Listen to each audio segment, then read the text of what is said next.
Friends, आज हम important MCQs करेंगे जो कि यूजीसी के लिए तो इम्पोर्टेंट है ही, बाकी एग्ज़ाम्स के लिए भी काफ़ी इम्पोर्टेंट है। जैसे DSSS हो गया, ICAR नेट हो गया, उसके लिए भी इम्पोर्टेंट है। तो इससे पहले हमने इस चैनल पे NCERT के चैप्टर्स डाल रखे हैं जो कि किसी भी कॉम्पिटिटिव एग्ज़ाम का बेस है, और इन चैप्टर्स में से जो भी इम्पोर्टेंट एमसीक्यूज़ निकल के आ रहे थे वो भी हमने डाले हुए हैं। तो जब भी कोई भी कॉम्पिटिटिव एग्ज़ाम देना हो तो एक बार NCERT के चैप्टर्स ज़रूर रीड करें। और हम यहाँ पे स्टार्टिंग क्वेश्चन से ही क्यों कर रहे हैं, क्योंकि जब आप क्वेश्चंस करते हो तो आपको कोई भी एग्ज़ाम है उसका पैटर्न पता लग जाता है कि हाँ इस तरीके से पेपर आता है। तो फिर आप अपना सिलेबस भी उसी तरीके से कवर करते हो, और आप जब क्वेश्चंस करते हो तो आपको इंटरेस्ट भी आता है कि हाँ ये मैंने रीड किया हुआ है, इतना मुझे आता है, तो आपको फिर मन करता है कि अच्छे से मैं और पढ़ाई करूँ। तो चलिए हम स्टार्ट करते हैं क्वेश्चंस। सबसे पहला जो हमारा क्वेश्चन है वो राइट ऑप्शंस मैच करने हैं आपस में। और आपने देखा होगा कि यूजीसी का जो पैटर्न आता है वो बिल्कुल अलग होता है आईसीआर नेट से। और यूजीसी में क्या होता है कि सीक्वेंस मेकिंग हो गया या फिर ऑप्शंस मैच करने होते हैं, जबकि आईसीआर नेट में ऐसा कुछ नहीं होता, वहाँ पे आपको एक ऑप्शन पिक करना होता है।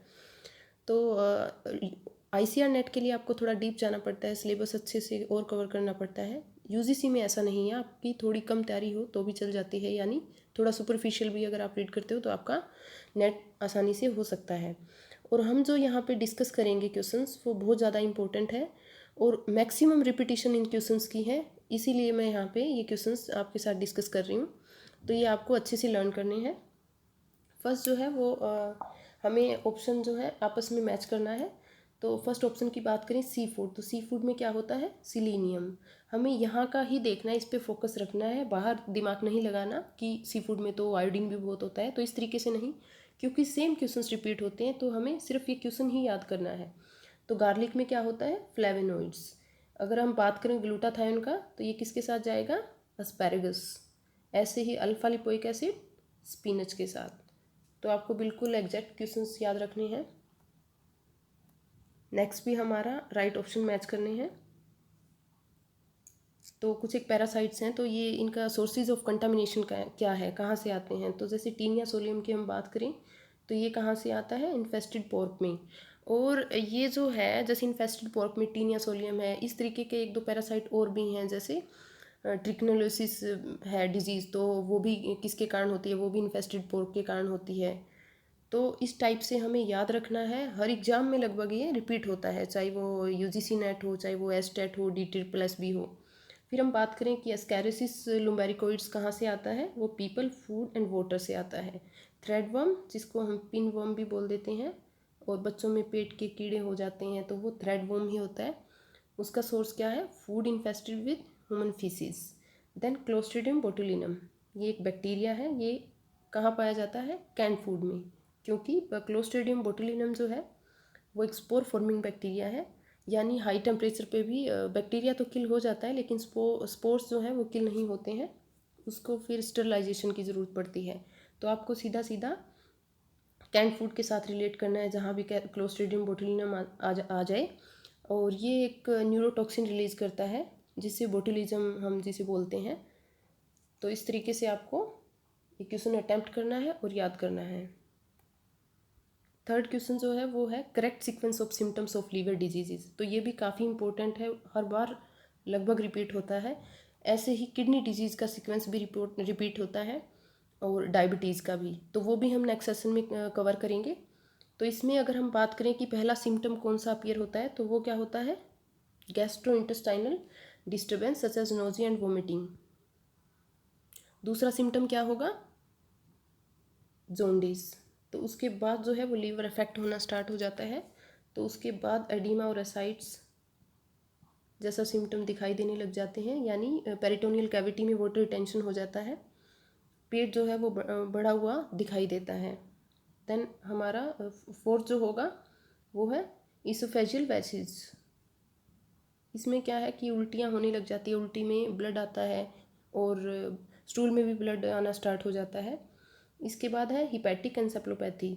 तो ये क्या है, क्योंकि हमारी बॉडी में डिटॉक्सिफिकेशन का काम है वो लीवर ही करता है, और अगर लीवर ख़राब हो जाता है तो टॉक्सिन रिमूव नहीं होते, तो ब्लड से वो ब्रेन में एक्यूमुलेट होना स्टार्ट हो जाते हैं। जिससे ब्रेन फंक्शन भी लॉस होना स्टार्ट हो जाते हैं। तो ये हमारा लास्ट इसमें ऑप्शन है। ये आपको अच्छे से लर्न करना है, हर बार रिपीट होता है। नेक्स्ट है कि arrange succeeding order of the different act. तो हमें एक्ट क्या ईयर के अकॉर्डिंग हमें सक्सीडिंग ऑर्डर में अरेंज करना है। तो सबसे पहले हमारा जो आया था यहाँ पे ISI सर्टिफिकेशन मार्क एक्ट आया था, जो कि 1952 में आया था। उसके बाद जो है prevention of food adulteration act आया था। ये कब आया था? 1954 में। ये क्या है? अडल्ट्रेशन रोकने के लिए लागू हुआ था। उसके बाद जो है वो हमारा आया था MRTP, monopoly restrictive trade policy act, यानी सारा व्यापार एक आदमी के हाथ में ना रहे, तो इस टाइप की प्रैक्टिसेस ना हो, तो इसीलिए ये एक्ट आया था। ये कब आया था? 1969 में। तो ये हमारा थर्ड जाएगा। ये हमारा फर्स्ट ऑप्शन है। उसके बाद ये सेकंड, थर्ड हो गया, देन फोर्थ। तो एयर पोल्यूशन एक्ट कब आया था? 1981। ये हमारा फोर्थ हो गया। तो आपको ये भी साथ साथ में ईयर जो है वो लर्न करने पड़ेंगे, और एक बार जब आप याद कर लेते हो फिर दिक्कत नहीं आती है। नेक्स्ट क्वेश्चन है sequence of producing Kalamkari. The most important question मुझे ऐसा लगता है, क्योंकि मैंने जितनी बार भी नेट दिया है, क्लियर किया है, तब तब कलमकारी का सीक्वेंस ज़रूर आया है, या फिर एक अजरक मेकिंग का भी जैसे बहुत आता है। तो भी ये भी एक ब्लॉक प्रिंटिंग का ही एक टाइप है अजरक, जो कि गुजरात और राजस्थान में काफ़ी फेमस है। तो वो भी हम करेंगे नेक्स्ट सेशन में। तो इसका देख लेते हैं कि सबसे पहले जो है कलमकारी में क्या सबसे पहले क्या करते हैं। सबसे पहले जो है वो हमारा डंगिंग एंड मोल्डेंटिंग आएगा, यानी सबसे पहले फैब्रिक को डंग पेस्ट में डिप किया जाता है। उसके बाद ड्राइंग विद कलम यूजिंग अदर मॉडर्न और ट्रेस डिज़ाइन, तो फिर कलम के साथ ड्रॉ किया जाता है। नेक्स्ट रेड कलर के साथ डाई की जाती है। उससे नेक्स्ट जो भी सारे फैब्रिक पे हम वैक्स लगा के उसको रजिस्ट कर देंगे। जहाँ पे हमें डिज़ाइन चाहिए सिर्फ वो हम एरिया छोड़ देंगे। तो ये हमारा फोर्थ हो गया। फिर क्या होगा, क्योंकि हमने रजिस्ट कर दिया है तो फिर हमने डाई करनी है, तो फिर हम उसको इंडिगो डाई बाथ दे देंगे। तो ये हमारा फिफ्थ ऑप्शन हो गया। फिर डाई हो गया फैब्रिक, तो फिर क्या होगा, जो भी एरिया बच गया उसमें हम ग्रीन कलर के साथ कलम से हमारा जो कलर है वो फिल कर देंगे।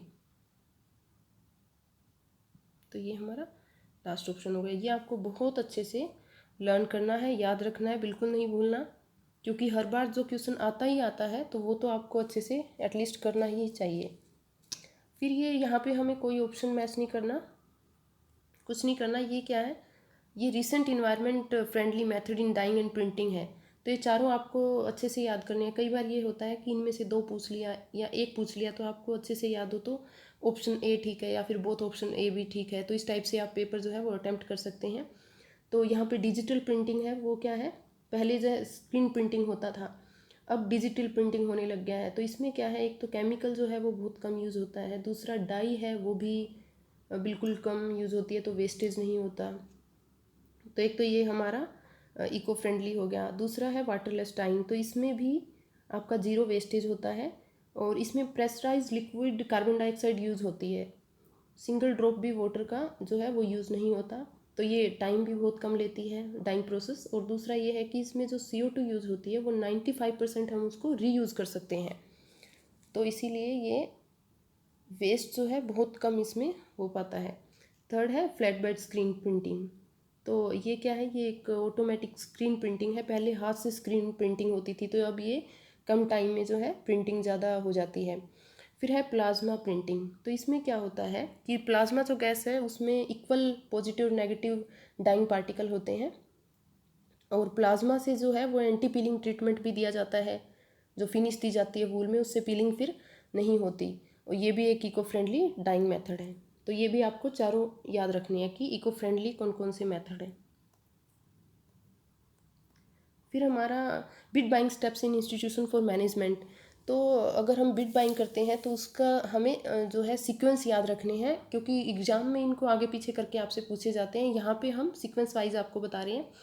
तो सबसे पहले क्या है, हम कोई भी हमें जो चीज़ें खरीदनी है उसमें हम हमारी नीड आइडेंटिफाई करेंगे। तो सबसे पहले हमारा हो गया आइडेंटिफाई नीड्स। देन हमारा क्या है कि हमें जो भी हमारी ज़रूरतें हैं उसको हम स्पेसिफाई करेंगे, यानी राइट स्पेसिफिकेशन।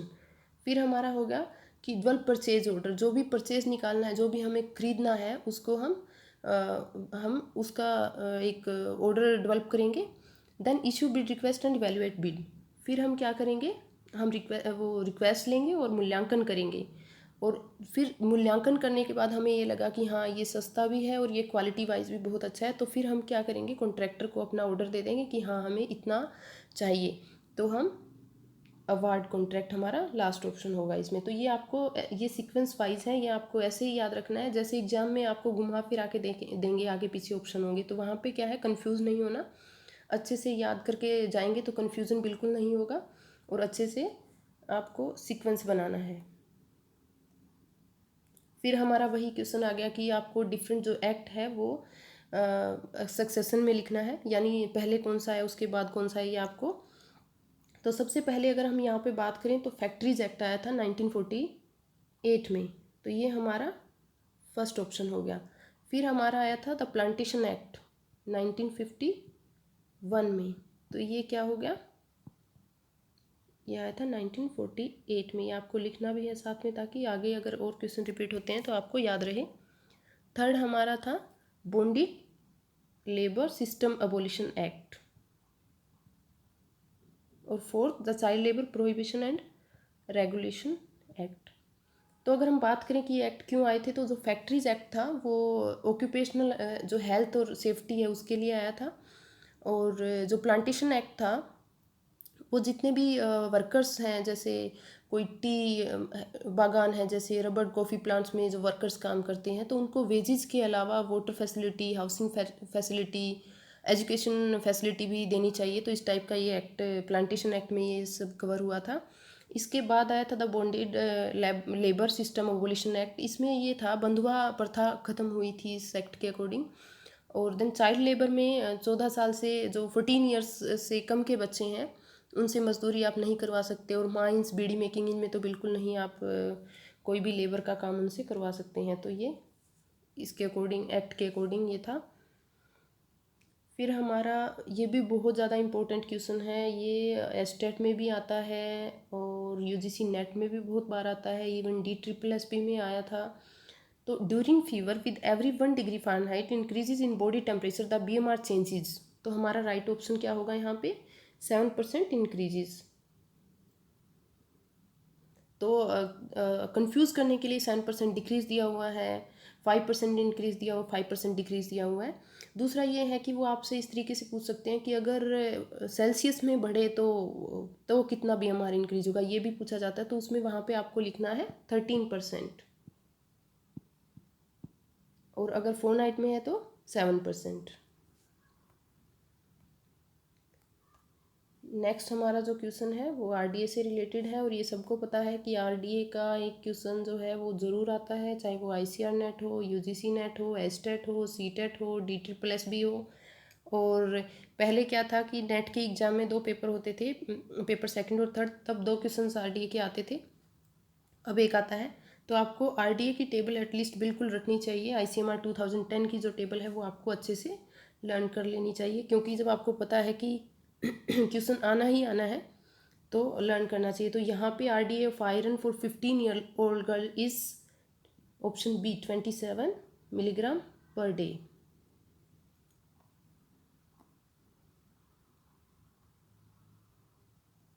ये हमारा है according to INS 7 classification of high blood pressure, the cut off for the systolic and diastolic blood pressure are. तो अगर हमारा BP सिस्टोलिक ब्लड प्रेशर जो है वो अगर मोर देन 120 है और डायस्टोलिक ब्लड प्रेशर अगर मोर देन 80 है तो वो हाइपरटेंसिव माना जाता है पेशेंट।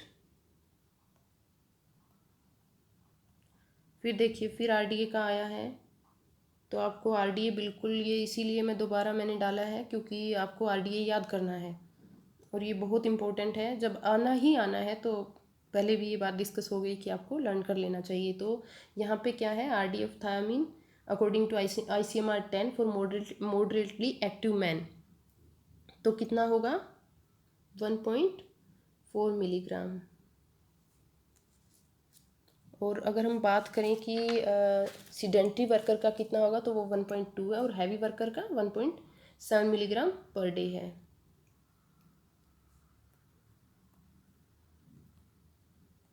नेक्स्ट क्वेश्चन है हमारा कि alliin is a compound found in garlic.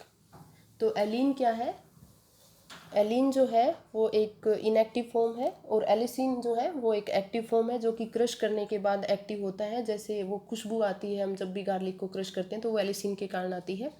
और अगर हम बात करें कि टर्मेरिक में जो एक्टिव कंपाउंड है वो कौन सा है, तो वो करक्यूमिन है। ऐसे ही सिनामन में क्या है, मिथाइल हाइड्रोक्सिल चलकोन्स, एंड क्लोव्स में क्या है, यूगेनोल। तो आपको चारों एक्टिव कंपोनेंट याद कर लेनी चाहिए, क्योंकि इनमें से हो सकता है कि आपको दूसरे तरीके से या दूसरे फूड से पूछा जाए कि इसमें क्या एक्टिव कंपोनेंट है। फिर ये है, अब देखो ये मैंने रिसेंटली जो चैप्टर NCERT का किया था उसमें भी डेंजर जोन जो है वो पूछा हुआ था कि फूड का डेंजर जोन क्या है, और यहाँ पे भी वही क्वेश्चन है। तो NCERT ज़रूर पढ़ें। और इसमें जो हमारा डेंजर जोन है फूड का, यानी 41 डिग्री फ़ारेनहाइट से 135 डिग्री फ़ारेनहाइट पे सबसे ज़्यादा बैक्टीरिया की ग्रोथ होती है, यानी मैक्सिमम ग्रोथ जो है बैक्टीरिया की इसी टेम्परेचर पे होती है, ये फेवरेबल होता है। नेक्स्ट क्वेश्चन ये भी NCERT 11th से है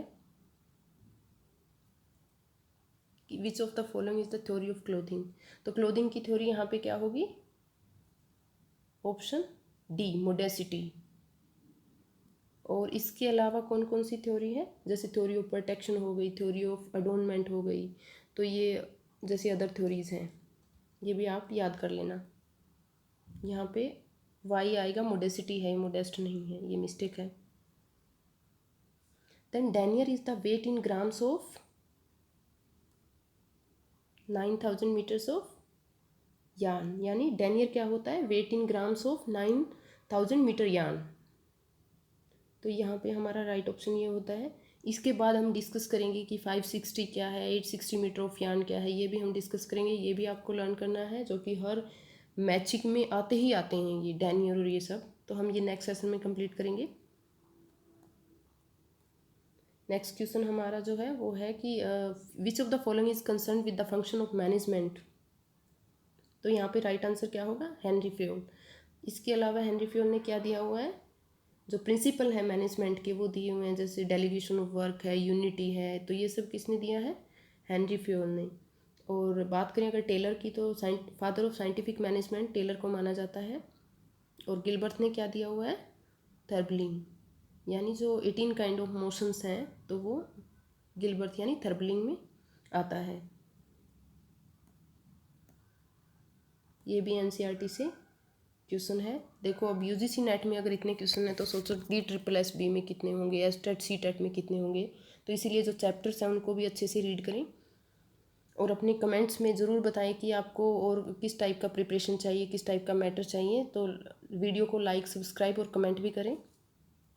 तो नेक्स्ट हमारा जो क्वेश्चन है, food safety and standard act was implemented in the year 2006। Option b is right here. यहाँ पे आपको फिर ऑप्शन जो है वो मैच करने हैं। तो रागी में क्या होता है, ragi is the richest source of calcium. Wheat क्या है, सीरियल जो भी हैं, चीपर सोर्स ऑफ एनर्जी, क्योंकि कार्बोहाइड्रेट बहुत ज़्यादा होता है तो आपको सीरियल्स जो है वो चीपर सोर्स ऑफ एनर्जी हैं। फिर अगर हम बात करें, सॉरी यहाँ पे सीरियल आएगा, I am just talking about cereals. और वीट को हम कहाँ पे करेंगे, ग्लूटन। और पार्बोल राइस में क्या होता है, थायामीन कंटेंट जो है वो लॉस कम होता है पार्बोल राइस से।